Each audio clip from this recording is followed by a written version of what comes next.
Hello, this is Brother Chad, and in this video I'm hoping to bring to light and share information concerning the most fundamental problem with the atheistic worldview.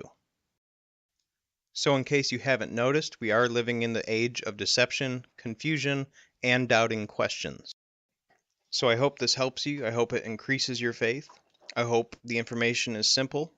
I intend to keep it simple, and I hope that you will be able to add this to your arsenal and witness to our generation in this day and age.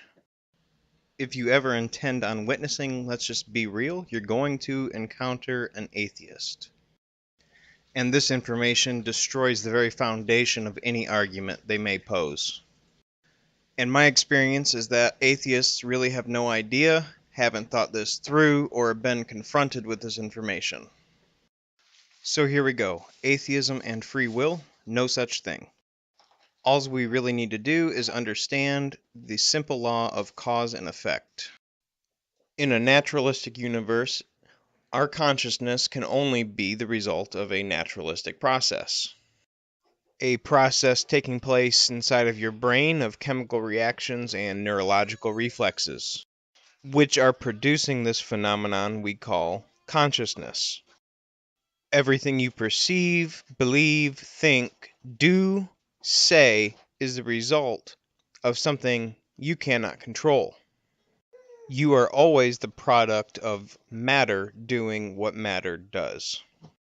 You do not control the chemical reactions, nor what they produce, nor the electrical impulses and neurological reflexes and what they produce. So there is no such thing as mind over matter because your mind is the product of matter. And thus free will itself is nothing more than an illusion that our brain has created. The basic case against free will is this. It's twofold. One is that, and again, it's the obverse of this sense of self. It's the other side of the coin, where you feel like you're a thinker of thoughts. You feel like you're the author of intentions. You feel like you are a subject. And commensurate with that feeling is the sense that you are in a position to do what it is you do, to decide to do. I can decide to lift my left hand, or I can decide to lift my right hand, and I can deliberate between the two, and I can have reasons for one or reasons for the other. And I'm in the driver's seat. I really am. And then if you and so that's where everyone's starting.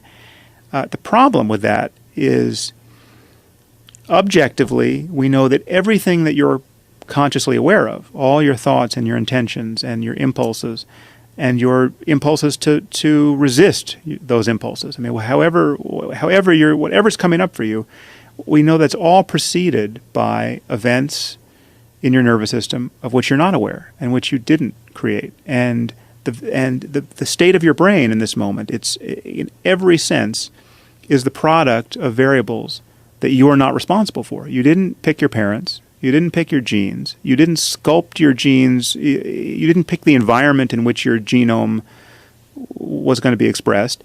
You didn't pick the way your interaction with the world and other people sculpted the microstructure of your brain so as to give you the brain you have.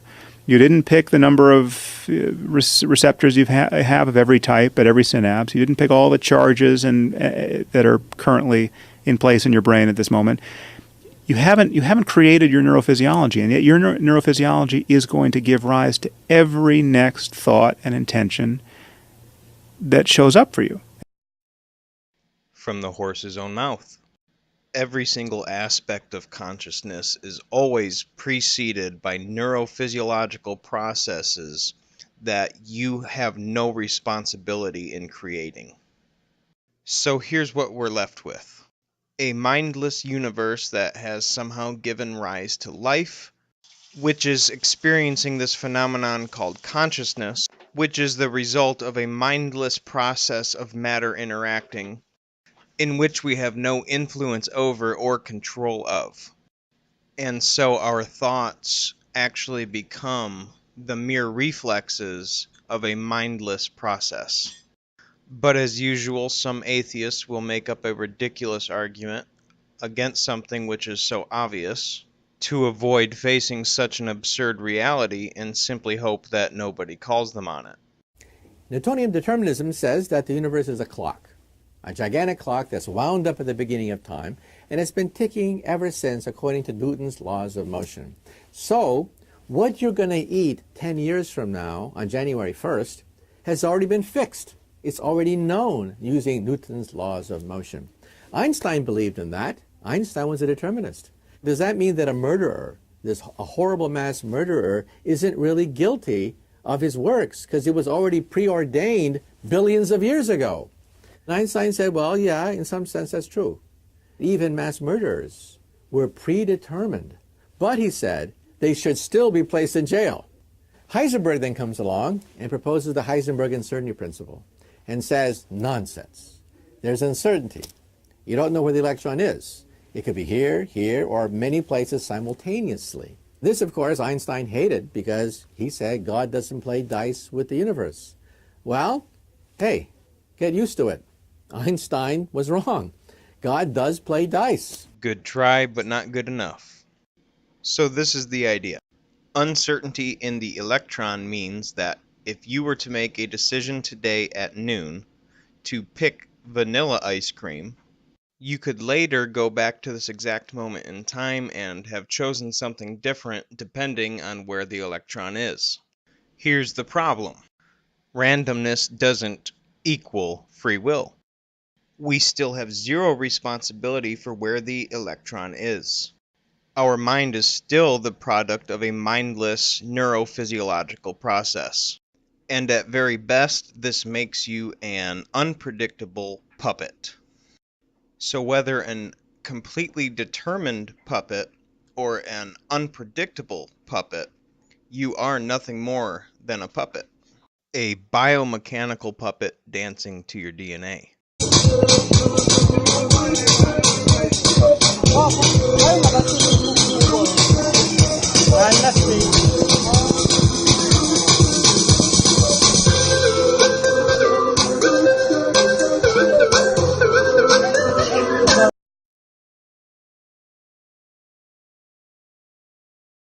Your thoughts and choices arise out of each present state of the universe, okay, which includes your brain and your soul, if such a thing exists, along with all of its influences, whether random or not. Your thoughts, intentions, and choices are part of this causal framework. So your thoughts, intentions, and choices matter because whether they are the product of a brain or a soul, they are often the proximate cause of your actions, and yet they are caused in turn by events that you did not bring into being. Where is the freedom in this? Your beliefs about the world are formed in a perfect crucible of prior causes. If I say something now that changes your mind, it will be through no free will of your own. And if you're left feeling merely doubt or confusion, or you come away convinced that I'm a lunatic, you won't have chosen those responses either. So freedom never enters into it. The universe is pulling your strings.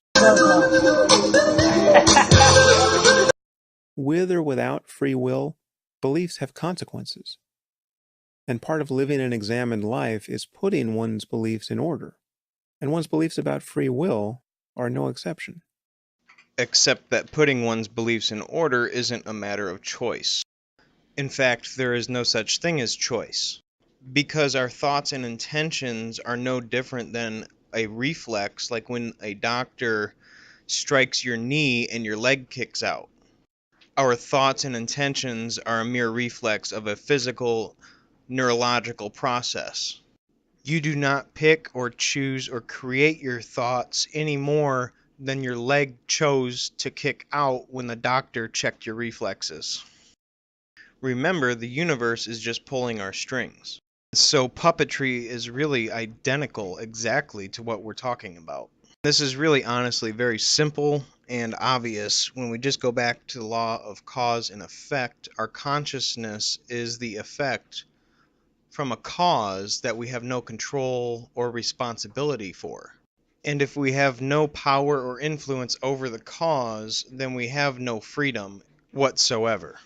Thus, what we call choices is nothing more than reflexes. along with everything in our total conscious experience. So this means that a murderer is no more responsible for his actions than a puppet would be responsible for a poor performance. So this actually means that there is no such thing as evil, because we're assuming this idea of choice and responsibility upon somebody who is merely just a puppet dancing to his DNA. In fact, to go one step further, the very concept of evil that we all have coming to our heads right now is nothing more than a reflex of a neurophysiological process. So in other words, evil is just some kind of abstract illusion. Because puppets just do what puppets do. Stardust just does what Stardust does. Take a listen to this gem. If we had a cure for evil, if we had a pill that just could make Uday Hussein a nice guy, we would just give him the pill. Right, but then they're not responsible for their past actions because they're a totally different person now they've received this pill. Well, yeah, because evil is just the bad luck of having bad genes and bad neurochemistry. Boy, that's a hard pill for people to swallow if their daughter was fed to the dogs of Uday Hussein. Evil is just the bad luck of having bad genes and bad neurochemistry. And you know what else? This abstract idea of love that you have, that's also an illusion. This value that you attribute to your loved ones, say your children, that's an illusion. And it's like I can almost hear an atheist saying right now, well, yeah, so what? This is just reality. Yeah, well, you don't live consistently with this reality.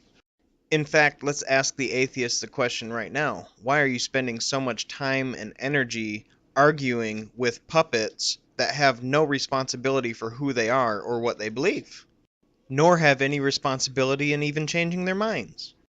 So you see how this destroys this very foundation of any arguments they use for subjective morality somehow being better than a religious objective morality.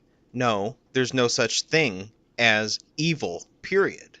Let alone morality. Reality is Stardust is just doing what Stardust does. Here's another question to ask them. If our thoughts are merely reflexes of a mindless reaction, how can you even make a truth claim? You can't even prove that you're not a mental patient locked up in an asylum making bubbles with your spit. And this is just some kind of dream.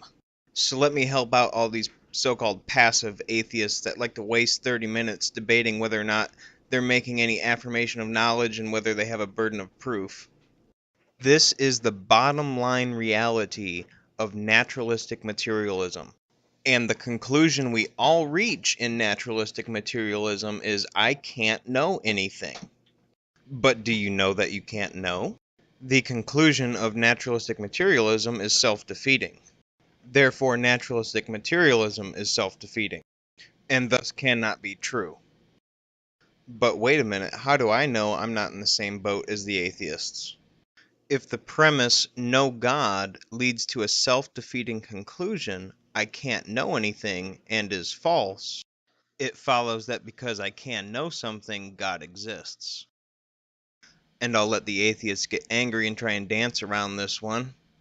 I just wanted to encourage you to think on this particular part of what they believe in naturalistic materialism, because when I encounter one who is argumentative, I won't let them tap dance their way around this. I will confront them with the full absurdity of what we're left with in naturalistic materialism.